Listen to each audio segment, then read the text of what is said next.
Hey there, you guys. Dave Dubeau here with another episode of the Property Profits Real Estate Podcast. Let me ask you a question. Have you ever wished that you could have somebody who knew how to crunch the numbers when it comes to big deals to take a look over your shoulder and see if you're doing what you're up to is up to snuff? Well, today's guest, that's what he does for a living. Michael Glaspie is a real estate entrepreneur. He is a commercial real estate investment advisor, which means he's not a realtor, he's not a broker, although he is, but he advises people on how to get into big deals and how to crunch the numbers properly. So he's definitely got a ton of experience in this. Phenomenal background. This guy was a Green Beret for, I believe, over a decade. Is that right, Mike? That's all right. correct. That is just way too cool. So Green Beret, tough guy, did some cool stuff, and now is in the real estate space. He's built up a significant portfolio for himself, over 134 doors in his personal portfolio. And he's worked in all sorts of areas around finance and around raising capital. So it's a real pleasure to have you on the show here today, Michael. Absolutely. The pleasure's all mine, David. I greatly appreciate it. All right. So let's dive right in, because what we're going to be talking about today is fascinating, because I cut my teeth in real estate investing way back in the day in the early 2000s, doing creative, low money, no money down type deals, Ron like Randy type stuff with single family homes. And what we're going to be talking about here today is how to apply some of that creativity for bigger deals, multifamily type properties. So, Michael, why don't you tell us just how did you first come into this whole realization that, hey, you can apply creativity to big deals, not just to small deals? Absolutely. As you mentioned, when I served my time in the military, a lot of about being in that capacity is using creative problem solving for whatever is given to you in the moment, right? So we don't necessarily have the best equipment. We have what we have, and we need to figure out how to be resourceful with it. Well, that transferred over into single family rentals, is where I started. And so one of my first deals was actually a subject to, if your audience is familiar with that, where the deed transferred over, but the mortgage stayed in the seller's name. And I continued to apply that until I accumulated a little over 30 doors. And I started thinking, I could continue to do this, but why don't I just apply the same concept to larger deals? And so slowly over time, I was still doing the same processes as I was doing for the single family side, doing the cold calling and building rapport with the sellers. But what I started to find is a lot of those sellers started to have more properties they wanted to sell. And so it was just a negotiation of basically bigger numbers, different numbers, but at the same. So buying a portfolio instead of just a single house kind of thing. Exactly. The whole thing. Exactly. Very cool. Exactly. Yeah. And then, as most of your audience is aware, when you're in the negotiation process, period, it's really about identifying what that seller truly desires, what they really want and what they need. Yeah. And, with the past experience I had, I was able to apply, okay, what is it that, do you need cash flow? Do you need lump sum? Do you need liability relief? What is it? And then I apply the creative solutions from there. Very, very cool. So can you give us some examples of some creativity that you've applied to bigger deals like apartment type buildings? Yeah, absolutely. So one of the biggest deals, or one of the, I guess, keystone deals in my career was the first hotel that we acquired. Okay. And I served for a small amount of time as a chief financial officer for a private equity firm where we focused on hotel acquisitions. Now, during this, we highlighted limited service hotels that had a franchise base, because we found that it was much more of a turnkey model, if you will. We could just simply go in there, optimize the operation, increase the NOI, and then our investors can get their return back. What does a limited service hotel mean? What's an example of that? Yeah, absolutely. Limited service essentially means we are cutting out the services that we provide to the people that are staying there. So when you think of, your bed ain't getting made no more. Exactly. Cleaning's no longer included. We'll leave some Clorox and you got to clean the rest of it. So we did, the standard stuff, the room maintenance, but we had very limited breakfast, right? Okay. So it was come and self-serve. There was no room service. There was no on-site dry cleaning. Exactly. Okay. Yeah. And so you could think of this as like a Comfort Inn or a Holiday Inn Express type thing. Exactly. And so by focusing on those, again, the franchise model, if you will, or the brand model had already a sequence of operations that all we had to do was go in and just follow those. We also found that it was a lot less overhead. And so when you are focusing on limited service, it almost directly mirrors apartment complexes. And that was where my experience came from prior to that. So as we were negotiating, this actually happened right when COVID hit, right when the pandemic hit. And as you're probably aware, and your audience is too, Warren Buffett says, be greedy when others are fearful, right? And be fearful when others are greedy. Everybody backed out of the hotel space. Everybody was concerned about traveling arrangements and, all of this stuff. Yeah. So we went in there. The seller was actually scared as well. So we found a way to actually assume his current loan, which is about $600,000. We did a seller carryback for another $350,000 or so. And it had a recent appraisal just 2 months prior for $1.7 million. Ooh, well, that's good. So we were able to buy in to this mass amount of equity. So when it came to raising capital, we really just raised the capital for the project improvement plan. But it was much easier to sell for the investors when they saw that we could turn around and sell it and get their money back. Yeah, you already had over $700,000 in equity built into that deal.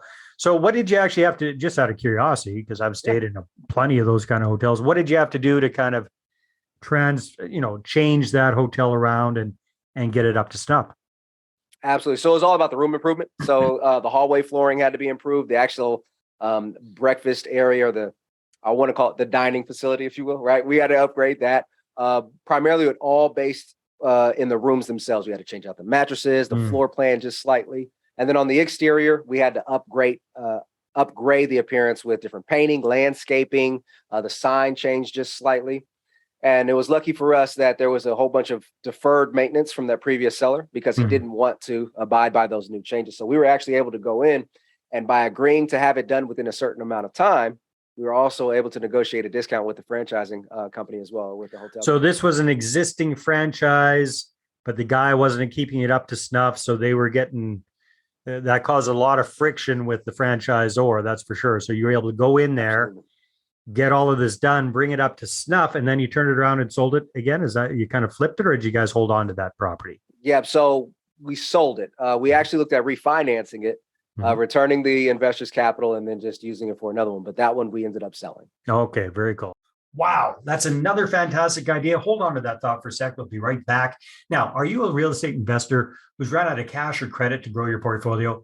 Are you looking to grow your portfolio using other people's money and raising capital? Well, I want to show you how to raise 6 figures or more in 6 weeks or less at my upcoming Investor Attraction Workshop. You can get your ticket and find out all about it at investorattractionworkshop.com. We're going to spend a full day taking a deep dive into this roadmap that I've used to raise millions for my deals, and I've helped other people just like you cumulatively raise hundreds and hundreds of millions of dollars for their deals as well. So again, you can check that out at investorattractionworkshop.com.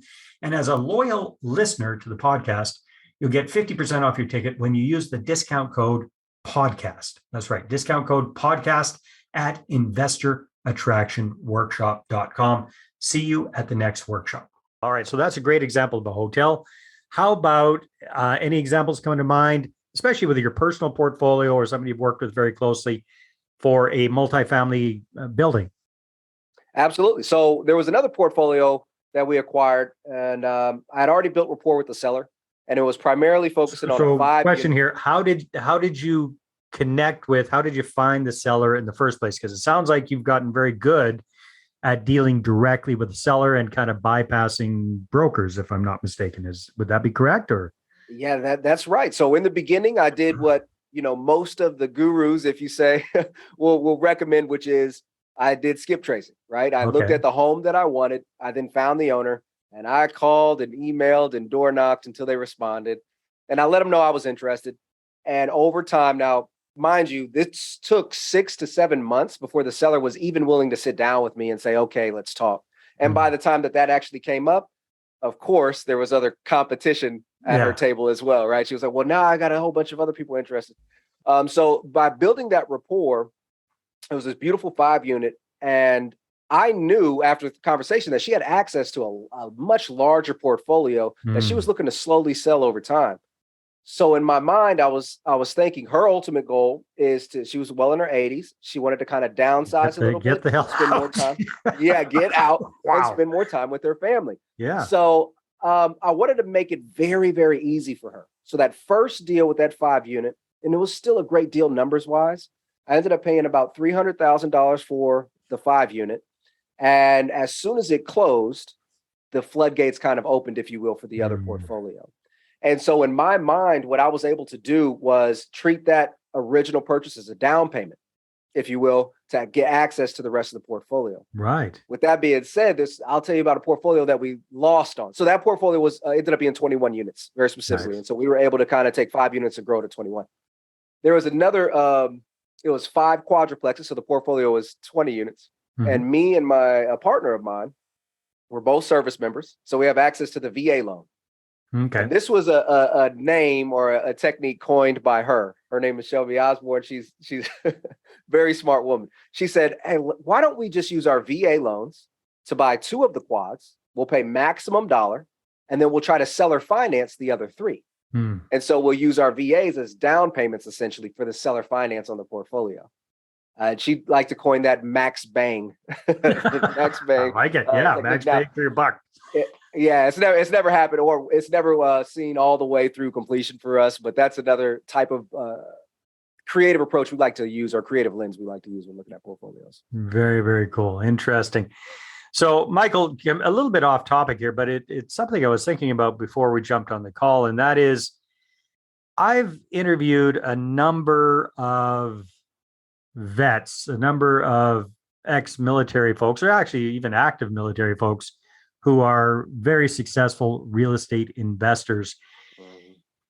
And I, especially for your case, I'm thinking, and correct me if I'm wrong, but a lot of the skills that you've learned and accumulated through your military experience, number one, discipline, right? That's huge. That's something that most of the rest of us don't have the faintest clue of in comparison to, especially Green Beret. So discipline, that creativity that you're talking about, and then also probably perspective, because I'm not sure. I'm sure if you're in the military for a decade, anytime in the last decade, you probably saw some pretty active service. And I'm gonna guess that when you put things in perspective and all the stuff that scares the crap out of most people about doing a real estate deal, when you compare that to somebody shooting at you and, live munitions going off all around you, it probably brings your level of nervousness down several notches if you can just kind of put things in perspective compared to life and death. Talk to me a little bit about that. What's kind of your take on some of the unfair advantages? I wouldn't say unfair advantages, but some of the advantages that being coming from the military gives you when it comes to real estate investing.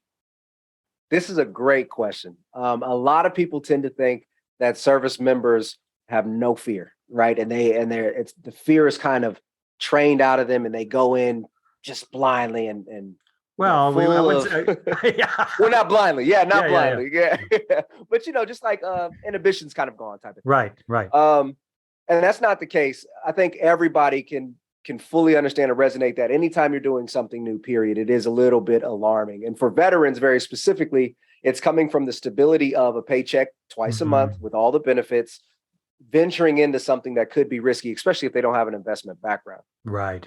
But once we overcome that, I think the real, I'll say advantage, if you will, but the real advantage that most service members have is we spent a lifetime or a career of being resourceful, not having all of the resources, but doing the most with what we have.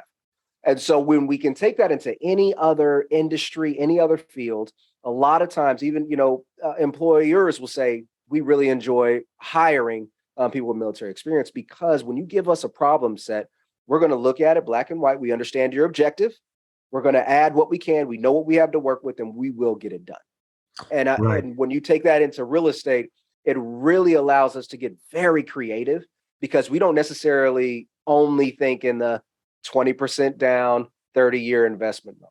We think of how can we use a variable rate mortgage to structure this deal, maybe bridge loan it, refinance in year 3, but we're not done. whatever equity we have left over, let's use that as the down payment on and so forth and so on. So I think that's really the real advantage that most service members have. Excellent. What about teamwork? Because again, so much of your military background as well revolves around working as part of a team.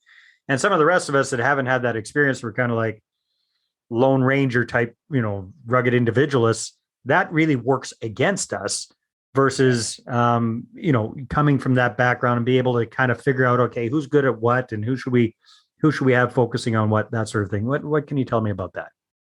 Yeah, I think most service members come out originally thinking a Lone Ranger style as well. But I always, and you've been a guest on our Military Cash Flow podcast, and on there, we're always trying to educate the veterans to look at everything you do from a military lens. And the military is a very large organization. It's an enterprise. It's a business.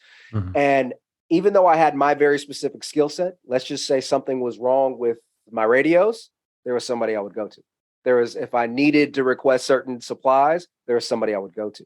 And when you look at it from that type of lens, we understand that we are good technicians in our lane. Mm-hmm. And now we just need to find the technicians in other lanes, legal, accounting, contracting, plumbing, whatever the case is.